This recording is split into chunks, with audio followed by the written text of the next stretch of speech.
sumawit ang sangkatauhan, purihin ang Panginoon. Papuri sa kaitasan, siya'y papurihan, Diyos ng lahat. O papuri sa kaitasan, siya'y papurihan, ngayon at magpakailanman. Sa ngalan ng Ama at ng Anak at ng Espiritu Santo. Amen. Ang pagpapala ng ating Panginoon Kristo, ang pag-ibig ng Diyos Ama, at ang pakikipagkaisa ng Espiritu Santo naway suma inyong lahat. At sumairin. Ang banal na misa ay ginintuang pagkakataon upang tayo magpasalamat sa mga biyayang ipinagkakaloob niya sa atin. Mga kapatid, aminin po natin ating mga kasalanan upang tayo maging marapat gumanap sa banal na pagdiriwang. Inaamin ko Sa makapangyarihang Diyos at sa inyo mga kapatid, na lubha akong nagkasala sa isip, sa salita at sa gawa at sa aking pagkukulang, kaya isinasamo ko sa mahal na Birheng Maria, sa lahat ng mga anghel at mga banal, at sa inyo mga kapatid, na ako'y ipanalangin sa Panginoong ating Diyos. Kaawaan tayo ng makapangyarihang Diyos, patawarin tayo sa ating makasalanan at patnubayan tayo sa buhay na walang hanggan. Amen. Panginoon, kaawaan mo kami. Panginoon, kaawaan mo kami. Kristo, kaawaan mo kami. Kristo, kaawaan mo kami. Panginoon, kaawaan mo kami. Panginoon, kaawaan mo kami. Manalangin tayo. Ama naming makapangyarihan, ang langit at lupa ay iyong pinamamahalaan. Dinggin mo ang pagluhog ng iyong sambayanan at pagkalooban mo kami ng kapayapaan araw-araw sa pamamagitan ng Kristo kasama ng Espiritu Santo magpa sa walang hanggan. Amen. Pagbasa mula sa unang aklat ni Samuel. Nung mga araw na iyon, sinabi ng Panginoon kay Samuel, "Huwag mong ikalungkot ng labis ang pagkaalis ko kay Saul bilang hari. Magdala ka ng langis at pumunta ka kay Jesse na taga Bethlehem, sapagkat pinili ko ng maging hari ang isa sa kanyang mga anak." Sumagot si Samuel, "Paano ako pupunta roon? Tiyak na papatayin ako ni Saul kapag nalaman niyang nagpunta ako roon." Sinabi ng Panginoon, "Magdala ka ng isang dumalagang baka at sabihin mong maghahandog ka sa akin. Anyayahan mo si Jesse at ituturo ko sa iyo kung ano ang gagawin mo at kung sino ang papahiran mo ng langis." Sinunod ni Samuel ang utos sa kanya ng Panginoon. Nagpunta nga siya sa Bethlehem. Siya'y sinalubong ng matatanda ng lungsod at nanginginig na tinanong, "Sa ikabubuti ba namin ang iyong pagparito?" "Oo," sagot niya. "Naparito ako upang maghandog sa Panginoon. Ihanda ninyo ang inyong sarili at sumama kayo sa akin." Pinahanda rin niya si Jesse at ang mga anak nito at inanyayahan sa paghahandog. Nang magkaharap-harap na sila, nakita ni Samuel si Eliab. Pinagmasdan niya itong mabuti at sinabi sa sarili, "Ito siguro ang hinirang ng Panginoon para maging hari." Ngunit sinabi sa kanya ng Panginoon, "Huwag mong tingnan ang kanyang taas at kakisigan. Hindi siya ang hinirang ko. Ang batayan ko ay di tulad ng batayan ng tao. Panlabas na anyo ang tinitingnan ng tao, ngunit puso ang tinitingnan ko." Pagkaraan ni Eliab, tinawag ni Jesse si Abinadab at pinaraan din sa harapan ni Samuel. Ngunit umiling si Samuel at sinabi, "Hindi rin siya ang hinirang ng Panginoon." Tinawag ni Jesse si Sama, ngunit sinabi rin ni Samuel na hindi ito ang pinili ng Panginoon. Isa-isang tinawag ni Jesse ang 7 niyang anak, ngunit walang pinili sa kanila ang Panginoon. Kaya tinanong ni Samuel si Jesse, "Wala ka na bang anak kundi iyan?" Mayroon pang isa, yung pinakabata at pastol ng aking mga tupa. Sagot ni Jesse. Sinabi ni Samuel, "Ipasundo mo, hindi natin sisimulan ang paghahandog hanggat hindi siya dumarating." At sinundo nga ang anak na ito ni Jesse. Siya'y makisig na binatilyo, malusog at nangungusap ang mga mata. At sinabi ng Panginoon kay Samuel, "Siya ang hinirang ko. Pahiran mo siya ng langis." Kinuha ni Samuel ang sisidlan ng langis at pinahiran si David sa harapan ng kanyang mga kapatid. At mula noon, sumakanya ang Espiritu ng Panginoon.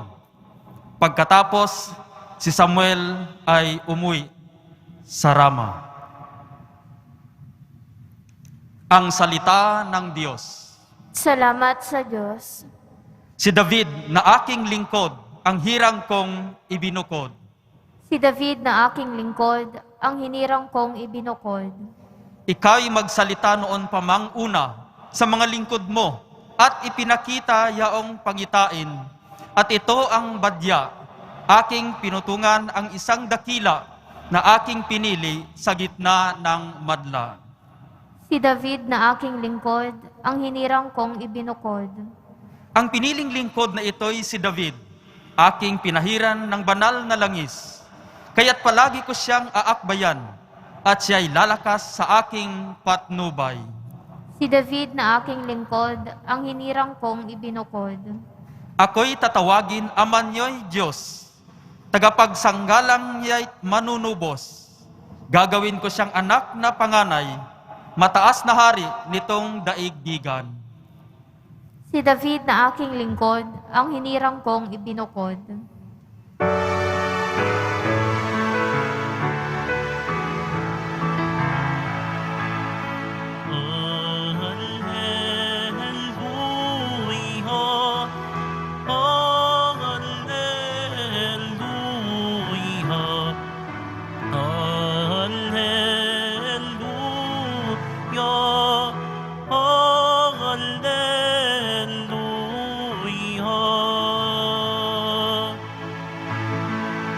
Diyos Ama ni Hesu Kristo,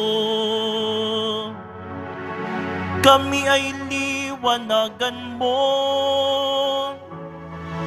at tutugon kami sa iyo.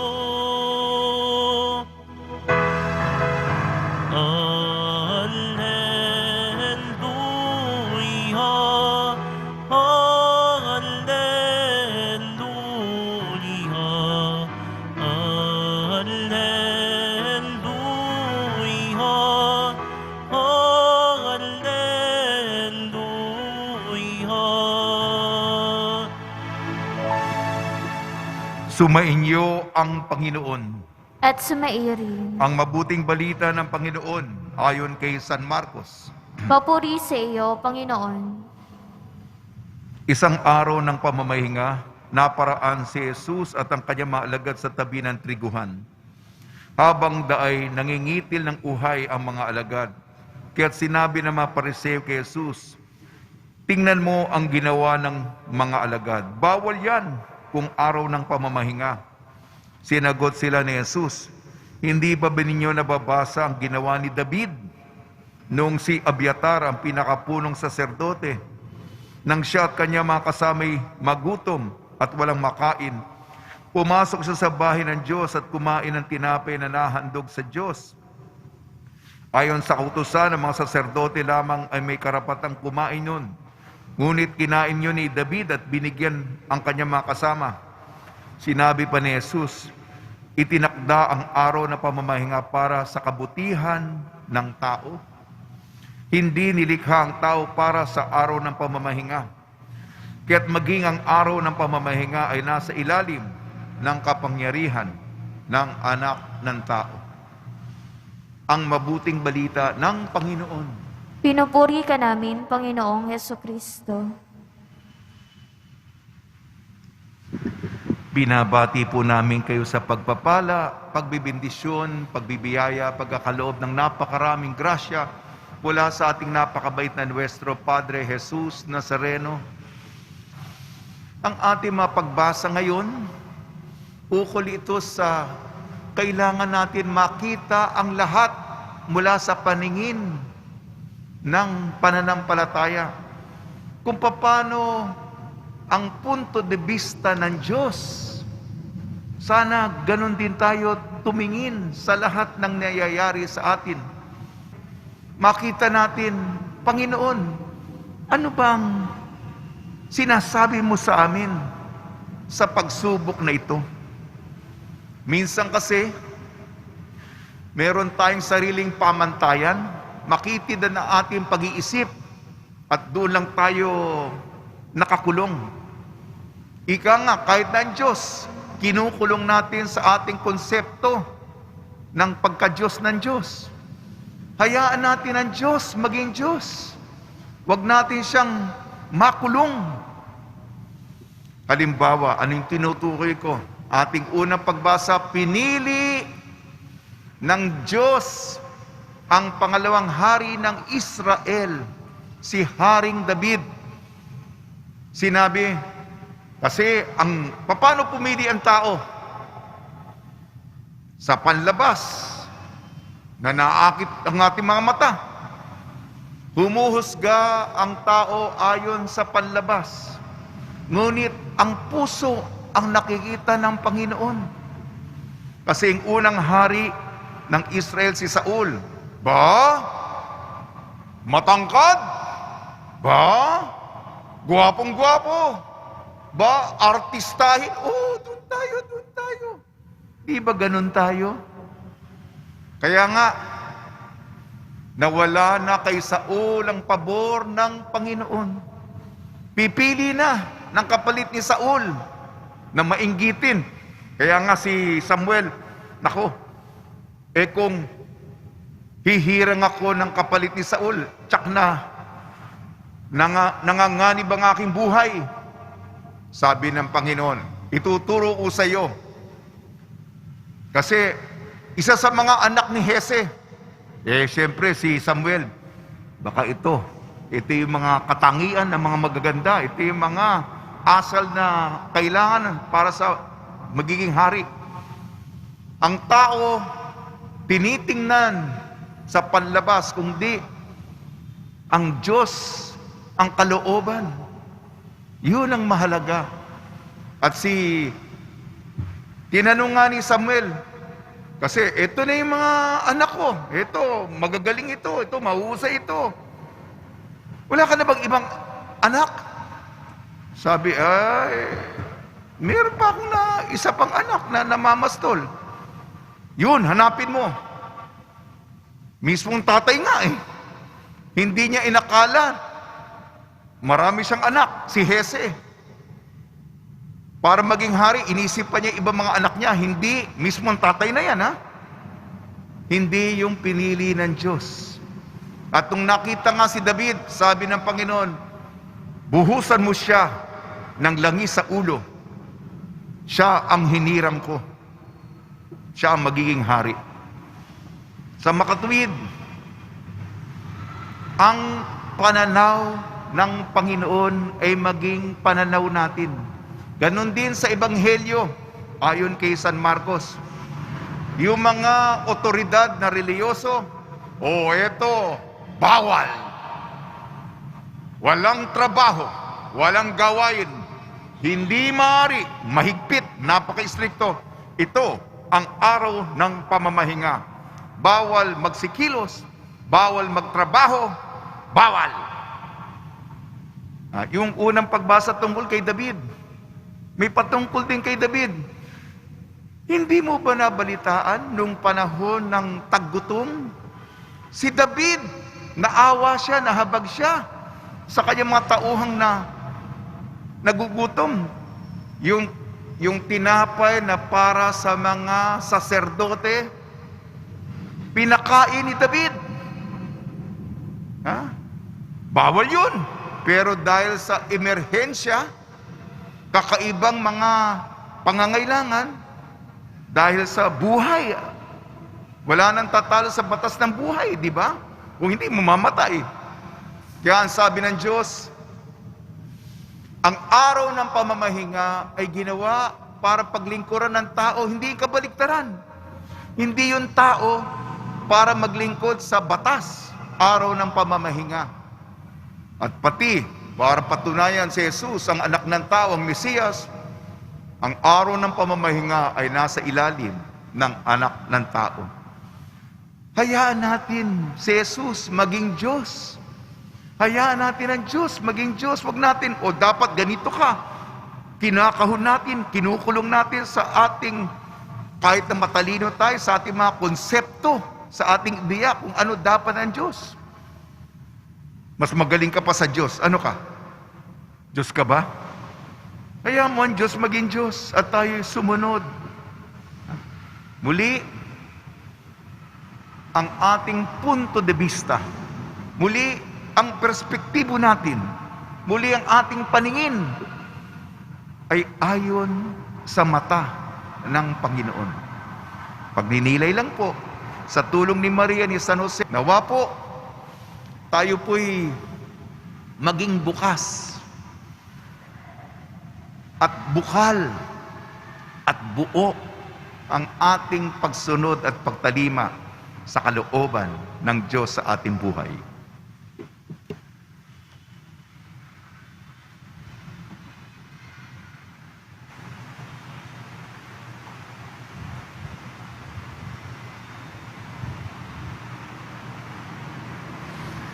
Minamahal kong mga kapatid, manalangin tayo sa Diyos Ama na tinawag tayong maging kanyang malalayang mga anak sa pamamagitan ng kanyang na anak na si Jesucristo. Tugon po natin, Panginoon, ng araw ng pangilin, basbasan mo kami. Panginoon, ang araw ng pangilin, basbasan mo kami.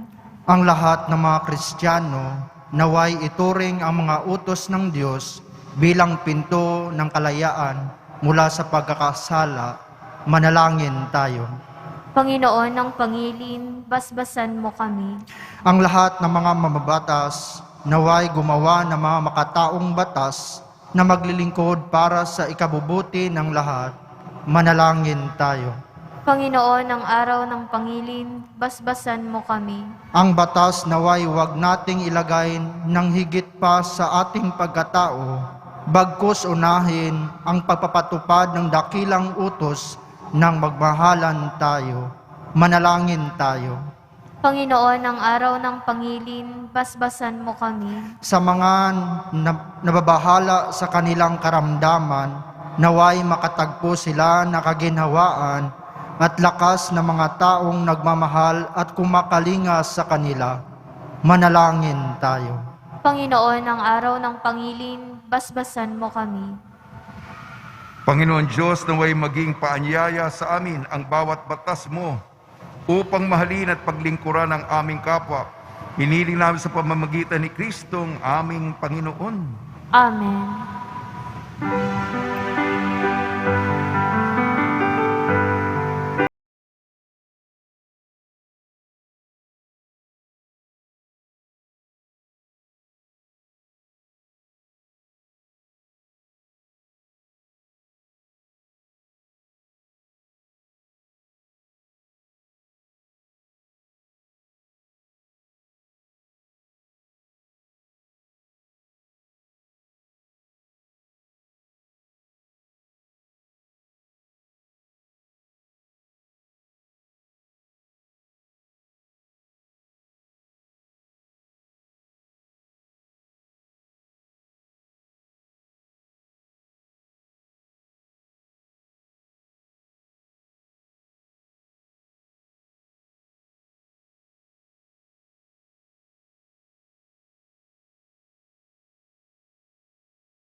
tinapay, bunga ng lupa at ng aming paggawa.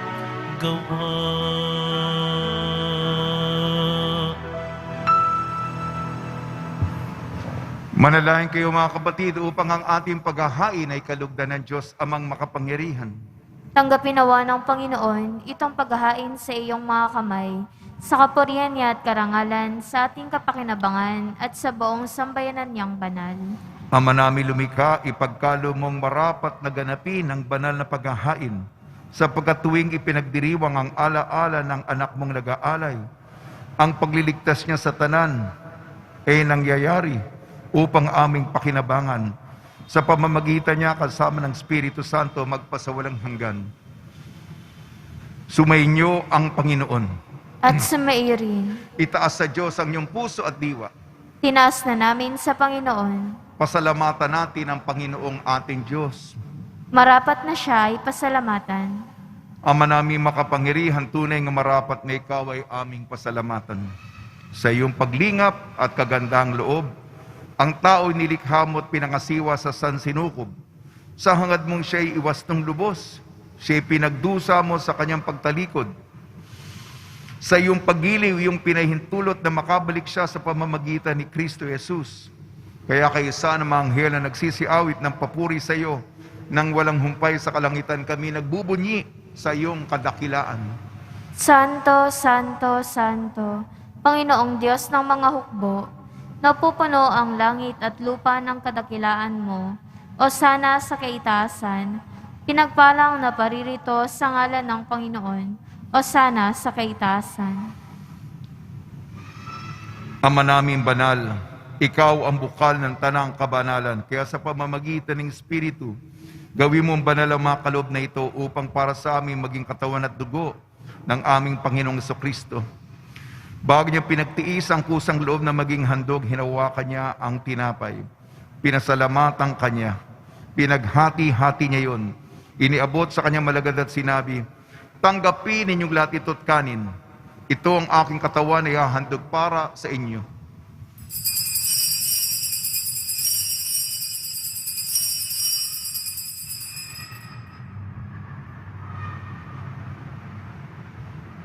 Gayun din naman nang matapos ng hapunan, hinawakan niya ang kalis, muli kanyang pinasalamatan.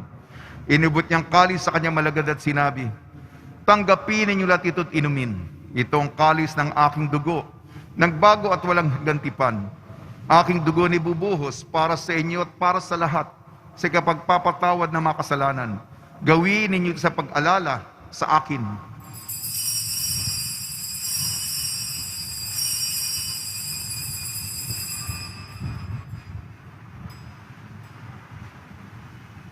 Ipagbunyi natin ang misteryo ng pananampalataya.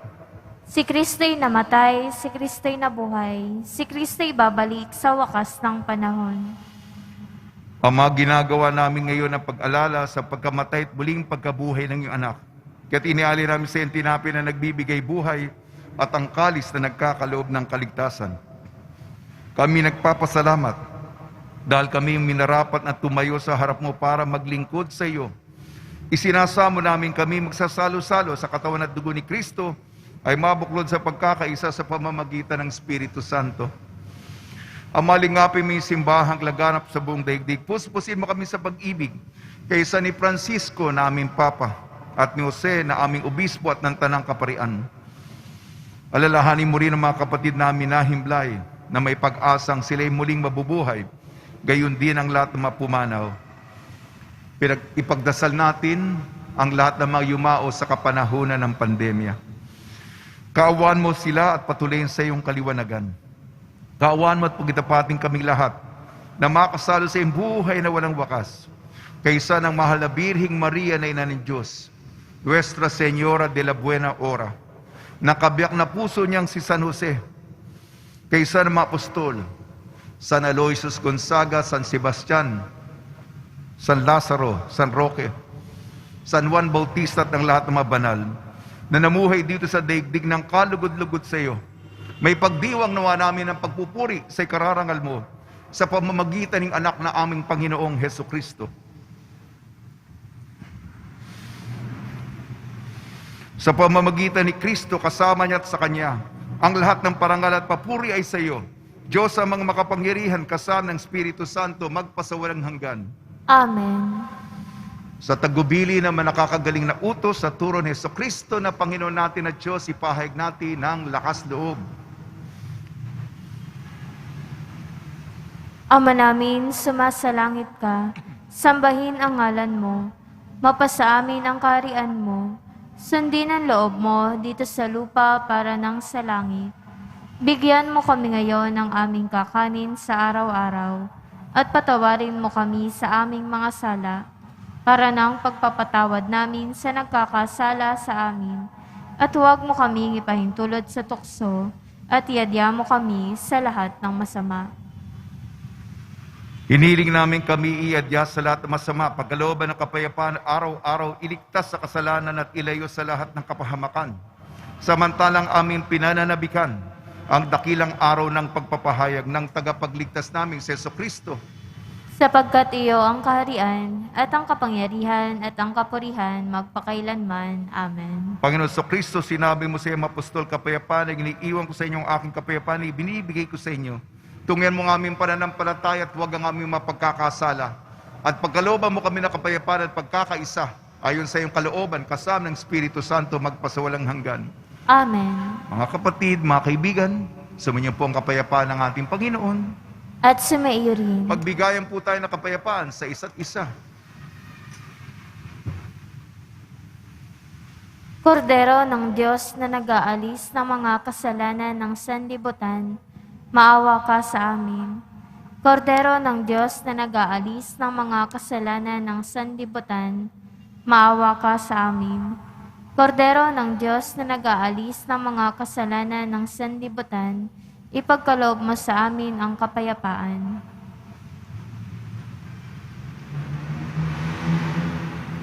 Ito ang kordero ng Diyos. Ito nag-aalis ng kasalanan ng sanlibutan, mapalad na inayayahan sa kanyang piging. Panginoon, hindi ako karapat-dapat na magpatuloy sa iyo, ngunit sa isang salita mo lamang ay gagaling na ako.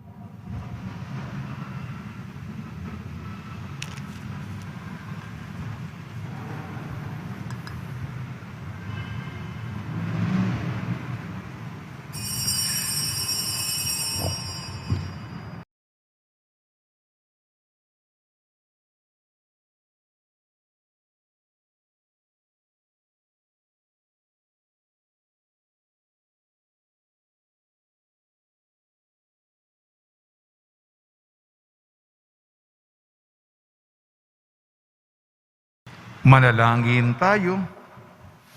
Ama namin mapagmahal, padaluyin mo sa amin ang batis ng Espiritu ng iyong pag-ibig, upang kaming pinapagsalo mo sa pagkaing iyong bigay para kami pagbuklurin, ay magkaisa sa pananalig sa iyo sa pamamagitan ng Kristo, kasama ng Espiritu Santo, magpasawalang hanggan. Amen. Pagbabasbas sa mga deboto ng kanilang mga kahilingan at dasalan. Mahal na po ang Jesus Nazareno, iniyag mo sa pamamagitan ng krus ang walang maliw na pag-ibig ng Diyos sa sangkatauhan. Pakinggan mo kahilingan niyo ang kanang nagsusumamo sa iyo. Makamtanawan nila inyong katugunan at tanggapin ang kasagutan na may utang na loob na tinatanaw. Basbasan din po niyo mga daladala nila mga imahin at dasalan sa pamamagitan ng bendisyon na ito. Naway maalala nila mga pangako sa binyag na ikaw ibig at paglilingkuran bilang Panginoon magpasawalang hanggan.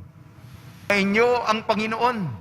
At sumaiyo rin. At pagpalain kayo ng makapangyarihan Diyos, Ama, Anak at Espiritu Santo. Amen. Taglayin po niyo sa inyong pag-alis ang kapayapaan ni Kristo. Salamat sa Diyos.